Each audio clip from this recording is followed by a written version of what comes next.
사도행전 말씀을 계속해서 보면서 한 인물을 중심으로 이야기를 계속 나누고 있습니다. 바로 사도 바울입니다. 이 사도 바울이라는 사람은 정말로 좀 특별한 인생을 살았던 사람이었습니다. 그 누구보다도 드라마틱한 인생을 산 사람이 아닐까 생각해 봅니다. 드라마틱하다는 게 무슨 얘기냐면 인생에 엄청난 변화를 겪은 사람이 바로 이 사도 바울이었습니다. 이 사도 바울은 원래 유대인으로 길리기아의 수도 다소라는 곳에서 태어난 사람입니다. 그는 유대인의 한 지파인 베냐민 지파 출신으로 어려서부터 이 히브리 신앙, 유대교 신앙의 엄격한 규율 안에서 자라고 성장했습니다. 더욱이 그는 예루살렘에 있는 가말리엘이라는 랍비, 그 사람 밑에 가서 수년 동안 공부했던 사람이었습니다. 당시에는 어떤 학교가 아니라 특별한 선생님, 유명한 선생님이 있으면 그 사람한테 가서 그 사람이 제자로 공부하는 시대였습니다. 사도 바울은 가말리엘이라는 그 당시 유명한 랍비로부터 유대교의 기본적인 율법과 전통들에 대해서 배웠습니다. 사도행전 22장 말씀 볼까요? 사도 바울이 고백합니다. 나는 유대인으로 길리기아 다소에서 낳고 이성에서 자라 가말리엘의 문화에서 우리 조상들의 율법의 엄한 교훈을 받았고 오늘 너희 모든 사람처럼 하나님께 대하여 열심히 있는 자라. 히브리인 중에 히브리인, 그야말로 유대인, 바리새인이었던 이 바울에게 예수라는 사람의 이야기, 그 복음은 인정할 수 없는 거였습니다. 왜냐? 구약부터 이어왔던 그 율법 그리고 유대교에 대해서 그만큼 믿고 있었던 사람이었기 때문입니다. 더욱이 이 예수라는 사람이 하나님의 아들이다, 이런 이야기는 절대로 인정할 수 없는 이야기였습니다. 또한 누구보다 하나님에 대한 열심이 있었던 바울이었기 때문에 이 바울은 처음에 원래 누구보다 열심히 기독교를 탄압하던 사람이었습니다. 예수님 믿는 사람을 죽이고 잡아 가두던 사람이 바로 이 사도 바울이었습니다. 사도행전 22장 4절 말씀 볼게요. 내가 이 돌을 박해하여 사람을 죽이기까지 하고 남녀를 결박하여 옥에 옮겼노니. 보통 사람이 아니죠? 여러분 사람 죽여보신 분 없을 거라고 믿습니다. 사도 바울이 성경에 최초로 등장하는 장면도 이 초대교회의 최초의 순교자 스데반 집사님이 목숨을 잃던 순교하시는 그 순간의 그 장면입니다. 좀 길지만 함께 말씀 보겠습니다. 그들이 큰 소리를 지르며 귀를 막고 일제히 그에게 달려들어 성 밖으로 내치고 돌로 칠세 증인들이 옷을 벗어 사울이라 하는 청년이, 사울이 바로 사도 바울입니다, 청년의 발 앞에 두니라. 그들이 돌로 스데반을 치니 스데반이 부르짖어 이르되 주 예수여 내 용언을 받으시옵소서 하고 무릎을 꿇고 크게 불러 이르되 주여 이 죄를 그들에게 돌리지 마옵소서 이 말을 하고 자니라. 사울은 그가 죽임당함을 마땅히 여기더라. 사울과 바울은 동일 인물입니다. 유대인적인 이름과 헬라 문화의 이름이 바로 사울과 바울 두 가지가 있는데, 여기에 나오는 청년 사울이 바로 우리가 계속 살펴보는 바울의 청년의 모습입니다. 한마디로 사도 바울은 과거에 교회를 핍박하고 예수님을 대적하던 사람이었습니다. 그것도 보통이 아니라 사람을 잡아가두고 예수 믿는 사람을 죽였던 그런 끔찍한 일을 했던 사람이었습니다. 그런데 이와 같은 사도 바울이 예수님을 만남을 통하여서 그의 인생이 180도 변화가 되게 됩니다. 다메섹이라는 곳에 숨어있는 그리스도인들을 잡기 위해 그곳으로 가는 길에 바울은 하늘로부터 큰 빛이 있고 그 빛 가운데 예수님을 만나게 됩니다. 이 경험을 통해 사도 바울은 완전히 인생이 바뀌게 됩니다. 사도행전 9장 말씀 볼게요. 사울이 주의 제자들에 대하여 여전히 위협과 살기가 등등하여 대제사장에게 가서 다메섹 여러 회당에 가져갈 공문을 청하니 이는 만일 그 도를 따르는 사람을 만나면 남녀를 막론하고 결박하여 예루살렘으로 잡아오려 함이라. 사울이 길을 가다가 다메섹에 가까이 이르더니 호련히 하늘로부터 빛이 그를 둘러 비추는지라. 땅에 엎드려져 들음에 소리가 있어 이르되 사울아 사울아 내가 어찌하여 나를 박해하느냐 하시거늘 대답하되 주여 누구시니까? 이르시되 나는 내가 박해하는 예수라. 너는 일어나 시내로 들어가라. 내가 행할 것을 내게 이를 자가 있느니라 하시니. 사도 바울의 인생이 180도 바뀌는 순간이었습니다. 예수님 믿는 사람을 잡아가두고 죽이던 인생이 이 예수님을 만남을 통하여서 예수님의 복음을 전하는 사람으로 그야말로 놀라운 변화를 맞게 됩니다. 성경 안에 많은 인물들이 있지만 사도 바울처럼 이런 드라마틱한 변화를 경험한 사람은 없는 것 같아요. 성경뿐만이 아니라 세상의 역사를 봐도 이런 사람은 흔히 찾을 수 없는 사람입니다. 사도 바울을 생각할 때 우리는 어떤 사람도 하나님 쓰실 수 있구나라는 것을 깨닫게 됩니다. 그렇지 않나요? 사도 바울도 쓰신 하나님이라면 여기에 있는 모든 사람들 하나님께서 다 쓰실 수 있다라고 저는 믿습니다. 하나님 불가능은 없으십니다.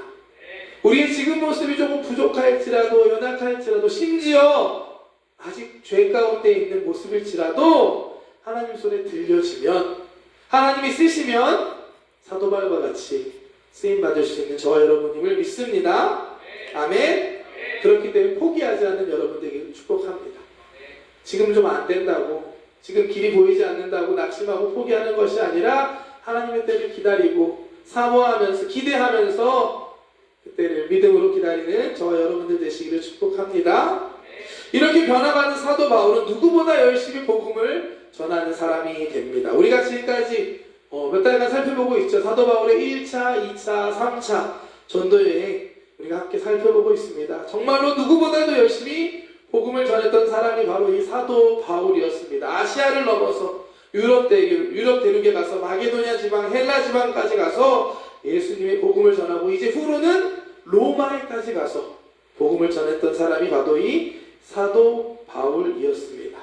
사도 바울이 인생 동안 전도하면서 이동한 것으로 추정되는 거리가 총 17,000km 정도 된다고 합니다. 17,000km 어느 정도인지 감이 오시나요?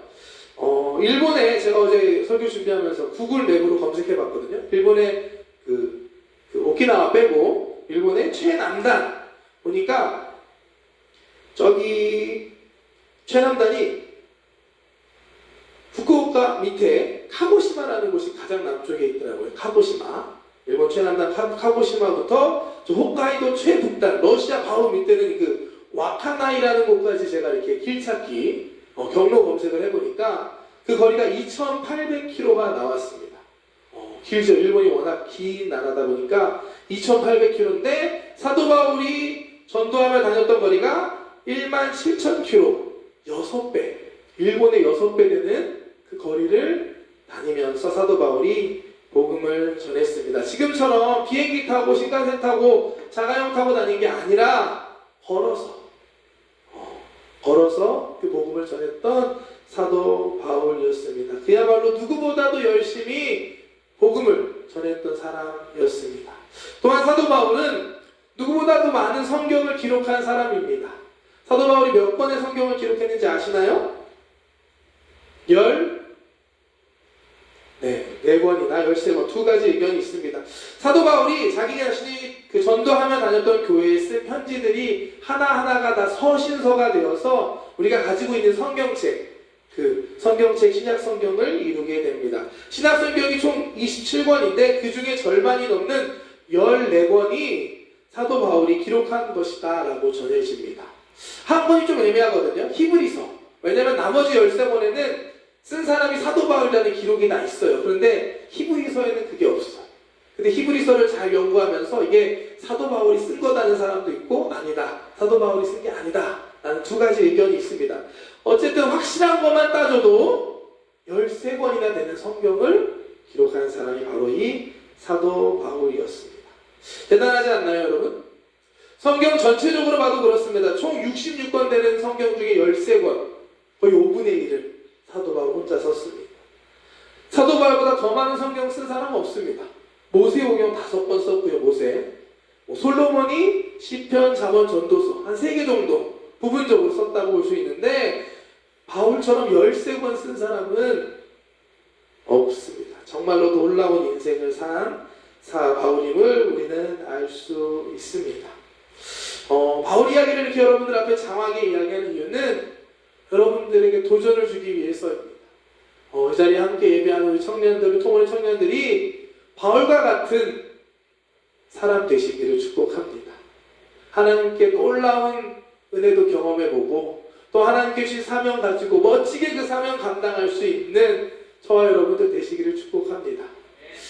한 번밖에 못 사는 인생이거든요. 아쉽게도 제가 이거를 30대가 들어온 다음에 깨달았습니다. 20대 때 알았으면 얼마나 좋았을까. 아직 20대인 분들, 30대 초반인 분들, 또 아직 이 자리에 있는 모두에게 해당한 거라고 믿습니다. 한 번 사는 인생, 그냥 사는 인생이 아니라 정말 사도 바울과 같이 놀라운 사명을 감당하는, 놀라운 일들을 감당할 수 있는 삶을 사는 저와 여러분들 되시기를 주님의 이름으로 축복합니다. 오늘 본문 말씀이 사도 바울이 이와 같이 놀라운 인생을 살 수 있었던 비밀이 있지 않나라고 저는 생각됩니다. 오늘 본문에서 한 번 더 우리가 살펴보겠습니다. 함께 읽을게요. 시작! 내가 달려갈 길과 주 예수께 받은 사명 곧 하나님의 은혜의 복음을 증언하는 일을 마치려 하면은 나의 생명조차 조금도 귀한 것으로 여기지 아니하노라. 아멘. 참 멋있지 않나요? 예전에 저 어렸을 때 저희 집 거실에 이렇게 붓글씨로 아버지가 써놓았던 말씀입니다. 보면서 우리 아빠 참 멋진 말 했네라고 했는데 보니까 사도 바울이 한 이야기더라고요. 이렇게 고백하며 살 수 있는 인생 사는 저와 여러분들 되기를 축복합니다. 이 말씀은 사도 바울이 3차 전도여행, 우리가 지금 살펴보는 그 3차 전도여행의 마지막 예루살렘에 가면서 에베소를 지나는 그 과정 속에 있었던 이야기입니다. 바울은 이제 예루살렘의 그 오순절날이 이르기 전까지 가기 위해서 에베소를 직접 가지 않습니다. 왜냐? 에베소에서 바울이 3년 동안 사역했거든요. 많은 사람들을 알고 있었기 때문에 만약에 가게 되면 그만큼 일정이 딜레이 될 수밖에 없었습니다. 그래서 바울은 에베소에 가지 않고 에베소 옆에 있는 밀레도라는 곳에서 에베소에 있는 장로님들을 초청해서 그 장로님들과 만나는 시간을 갖습니다. 에베소의 장로님들과 나누는 대화 가운데 나온 이야기가 바로 오늘 본문의 말씀입니다. 바울은 그 말씀을 보면 자기 자신이 지금 걸어가는 길, 예루살렘에 가면 그 길이 결박과 환란이 있는 길이라는 것을 알고 있다라고 고백합니다.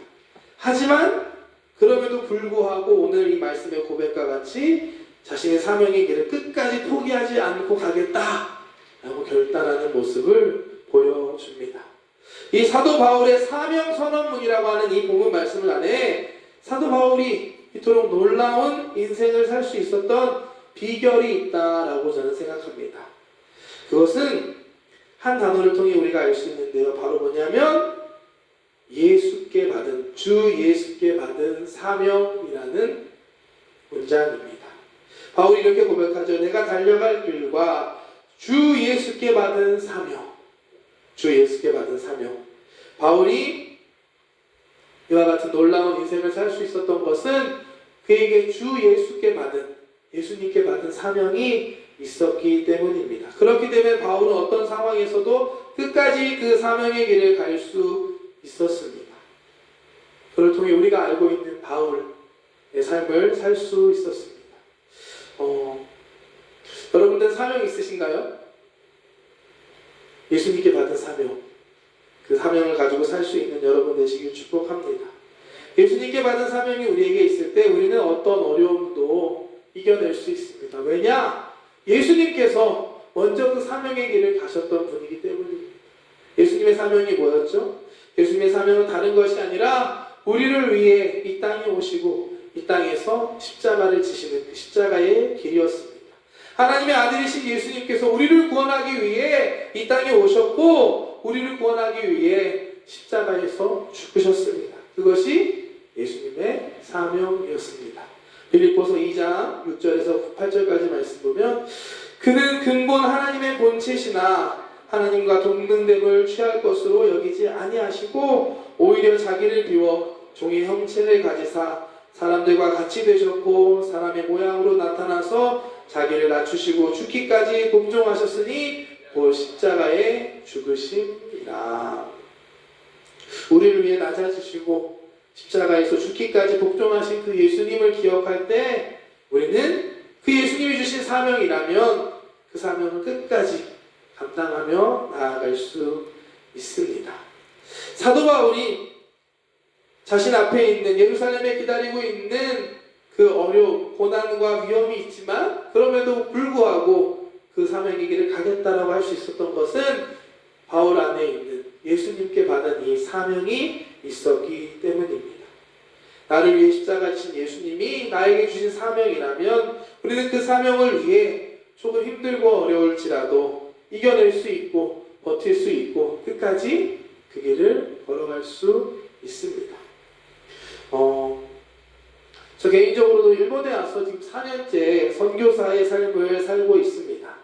선교사로 살아가면서 뭐가 제일 힘들 것 같나요, 여러분? 교회에서 일하는 거? 그런 것보다는 일본이라는 땅, 익숙하지 않은 좀 다른 나라에 와서 문화에 적응하고 사는 게 사실 제일 어려운 부분인 것 같습니다. 한 가지 소개한다면 한국에서는 자전거 안 타고 다니잖아요. 제일 힘든 순간 중에 하나가 비 오는 날 아기들 보육원 유치원 데려갈 때 참 어려운 마음이 듭니다. 우의를 다 입었지만 이게 다 가려지지 않는 몸이다 보니 여전히 다 젖어가면서 뒤에 있는 아이도 짜증이 나고 나도 짜증이 나는 이 상황.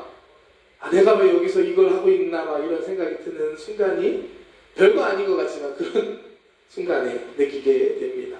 또 한 가지 어려운 순간이 뭐냐면 일본에 살아가면서 외국 땅에 살다 보니까 어쩔 수 없이 겪게 되는 그러한 부분들입니다. 집을 구하거나 또한 물건을 사거나 할 때 외국인이기 때문에 심사나 이런 신용에 관련된 부분에서 떨어질 때가 있습니다.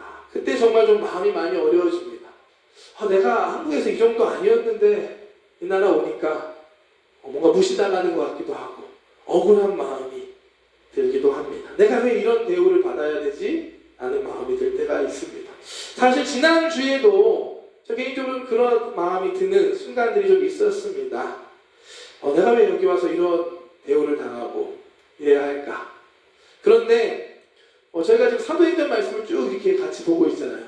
하필이면 이번 주 본문이 오늘 본문이었고 말씀 제목이 주 예수께 받은 사명이었습니다. 말씀 제목은 저는 항상 빨리 나오거든요. 그래서 생각하면서 한 주간 지내는데 어려운 순간들을 지나면서 계속 이 제목이 떠오르는 거예요. 주 예수께 받은 사명. 내가 왜 여기서 이렇게 힘든 걸 당하고 있지? 주 예수께 받은 사명. 주 예수께 받은 사명. 주님께서 주신 사명이라는 걸 생각할 때 좀 힘들고 어렵지만 다시 이겨낼 수 있었고 다시 마음을 붙잡을 수 있었습니다. 혹시 이 가운데 좀 어려운 시간을 지나는 분들 계신가요? 주님을 바라볼 수 있는 저와 여러분들 되시기를 축복합니다.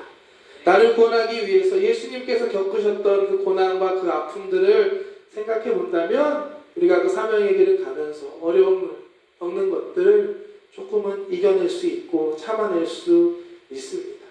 사명의 길이 힘들게 느껴질 때 예수님을 바라볼 수 있는 저와 여러분들 되시기를 주님의 이름으로 축복합니다. 또 한 가지 우리가 예수님께 받은 사명을 감당할 때 그 사명의 길은 예수님께서 책임져 주십니다. 사도 바울은 그 사실을 너무나 잘 알고 있었습니다. 그렇기 때문에 담대하게 그 사명의 길을 끝까지 걸어갈 수 있었습니다. 그 길이 예수님과 함께하는 길이었고 예수님이 도와주시고 책임져 주시는 길이었기 때문에 그 길을 갈 수 있었습니다. 심지어 예루살렘에 고난이 있다 할지라도 자신을 잡으려는 사람들이 그곳에 있다 할지라도 담대하게 바울은 그 길을 걸어갑니다. 우리가 함께 봤지만 사도 바울도 완벽한 사람은 아니었습니다. 함께 했던 바나바와 싸우고 갈라졌던 때도 있었고 사역하다가 지치고 낙심돼서 포기하고 싶어 했었던 시대 때도 있었습니다.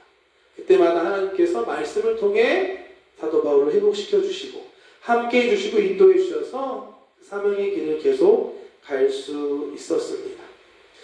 예수님께 받은 사명의 길은 예수님께서 함께 하시는 길이고 책임져 주시는 길입니다.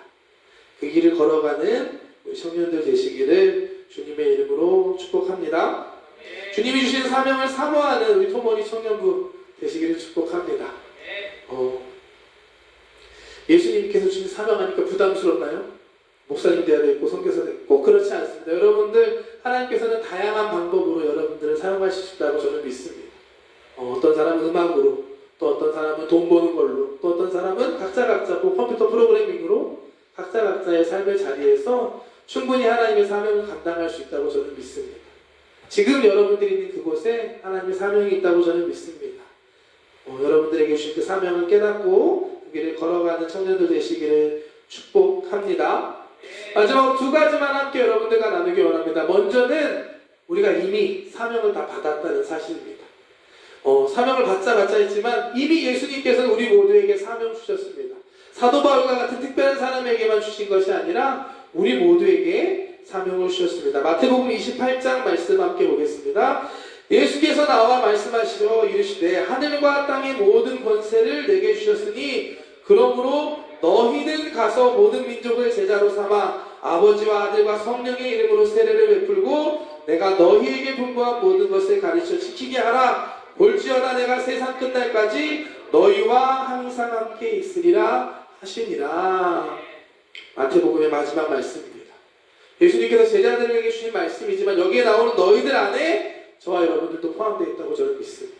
우리에게 주신 말씀, 지상 대명령이라는 말씀입니다.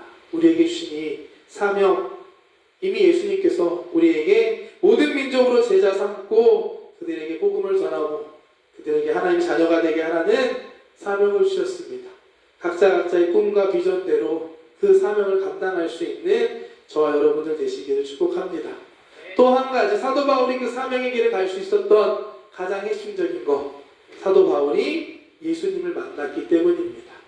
예수님을 만날 때 예수님이 주시는 사명을 깨달을 수가 있습니다. 우리 청년들이 예수님을 만나는 청년들 되게 축복합니다. 우리 토모니 청년부의 주일 예배가 예수님을 만나는 예배가 되게 축복합니다. 또 여러분들 개인적인 기도하는 순간, 말씀 보는 그 자리가 예수님을 만나는 자리가 되길 축복합니다. 또 한 가지, 3월 한 달 우리가 매주 화요일 저녁 겟세마네 기도회를 특별 기도회로 해서 가려고 합니다. 스타트 라인이라는 주제를 가지고 여러분들에게 기도할 수 있는 시간을 우리가 만들었습니다. 하나님을 만날 수 있는, 주님을 만날 수 있는 자리라고 믿습니다. 기대하는 마음으로 함께 오셔서 기도하는 우리 청년들 되시기를 주님의 이름으로 축복합니다. 아멘. 사도 바울과 같은 사명의 길을 감당하는 멋진 사람들 되기를 바랍니다. 그러기 위해서는 우리가 예수님을 만나야 하고 예수님이 주시는 사명이 우리에게 있어야 합니다. 우리가 오늘 말씀을 통해서 그러한 사명을 좀 사모할 수 있는 청년들 되길 축복하고, 그 사명에는 가다가 조금 지친 분들이 있다면 오늘 말씀을 통해 다시 한번 회복할 수 있는 우리 청년들 되시기를 주님의 이름으로 축복합니다. 하나님께서 여러분들을 통해 놀라운 일을 이루실 줄 믿습니다. 기도하겠습니다. 사랑의 하나님, 감사합니다. 오늘도 우리 귀한 청년들 예배 가운데 불러주셔서 함께 하나님을 찬양하며 예배할 수 있음에 감사합니다. 하나님이 택하고 부르셨음을 믿습니다. 우리 한 사람 한 사람을 향한 하나님의 계획이 있으시고 우리 각자에게 주시는 하나님의 사명이 있음을 믿습니다. 하나님, 우리가 그 사명을 깨닫고 그 길을 걸어갈 수 있게 하여 주시옵소서. 사도 바울과 같이 주님 만나주시고 가르쳐주시고 주님이 인도하여 주시옵소서. 먼저 주님이 걸어가신 그 사명의 길, 우리가 주님 바라보며 우리가 끝까지 그 길을 걸어갈 수 있는 우리 한 사람 한 사람 되게 하여 주시옵소서.